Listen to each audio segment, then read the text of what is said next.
Wimar Show dengan dilema dalam menangani perubahan iklim. Semua tahu masalahnya ada di situ, tapi negara-negara ini kayaknya kamu dulu deh, terus yang paling bisa berperan justru ya cuman pura-pura aja gitu kira-kira ya.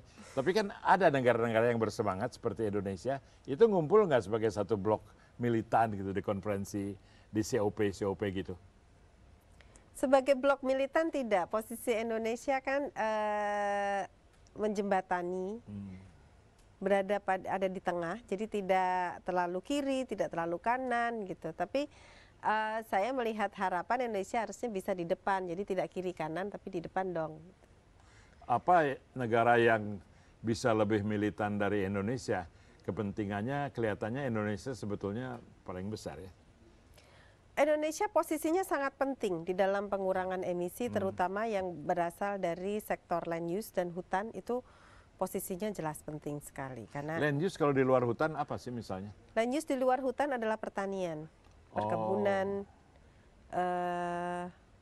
ada menghilangkan keragaman hayati begitu. Iya, kan keragaman hayati Indonesia tuh kayak luar biasa. Bersama-sama dengan lebih kaya keragamannya daripada kelapa sawitnya misalnya. Waduh ini nyindir nih. Enggak nyindir, tapi kan kelapa sawit itu nilainya tinggi. Terus kelapa sawit itu nilainya tinggi menurut apa dulu? Jadi itu harus dihitung dengan dolar. Kalau dalam ukurannya adalah pemasukan atau revenue untuk negara, dia tidak besar. Oh tidak ya? Tidak. Ya silakan Anda dari industri kelapa sawit bisa hadir sebagai tamu di sini barangkali. Besok ya saya rasa itu penting untuk dijelaskan ya, juga. Jadi selalu kita pikir bahwa itu adalah sumber devisa yang besar. Nomor berapa setelah minyak gitu kan? Enggak. Enggak juga ya? Saya kira mungkin 1% mungkin ya. Oh jadi itu ada suatu pengetahuan publik yang perlu diperbarui. Serius ini, saya baru tahu. Saya kira justifikasi untuk kelapa sawit, kertas itu bahwa bagaimanapun agak merusak tapi menghasilkan rupiah yang perlu untuk membangun sekolah, jalan dan sebagainya. Kalau begitu nggak ada argumen pembangunan dong untuk industri-industri monokultur itu. Argumen pembangunan yang dipakai adalah bahwa dia memang meningkatkan misalnya orang yang dipekerjakan.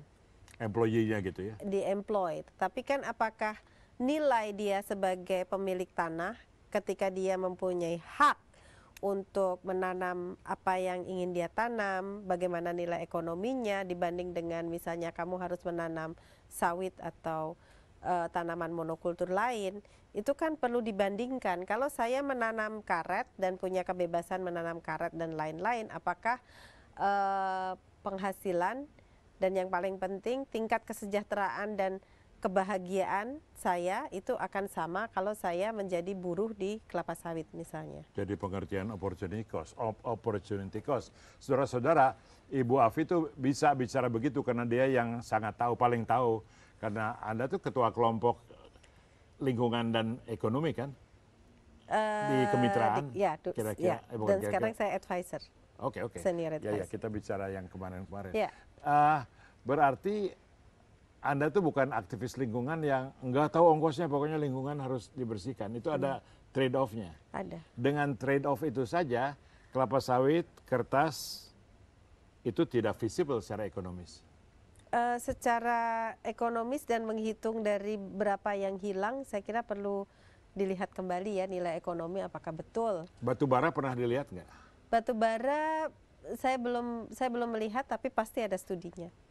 Sayangnya itu menyangkut orang-orang yang barangkali mengira saya itu sentimen, tapi sebetulnya tidak ya. Memang kita itu sangat ingin menghindari orang dari efek perubahan iklim. Kembali pada optimisme dan pesimisme. Barangkali terlalu sederhana pikiran saya. Amerika nggak semangat, Eropa yang semangat yang tidak menimbulkan dampak negatif. Terus kita aja sendiri gitu ya.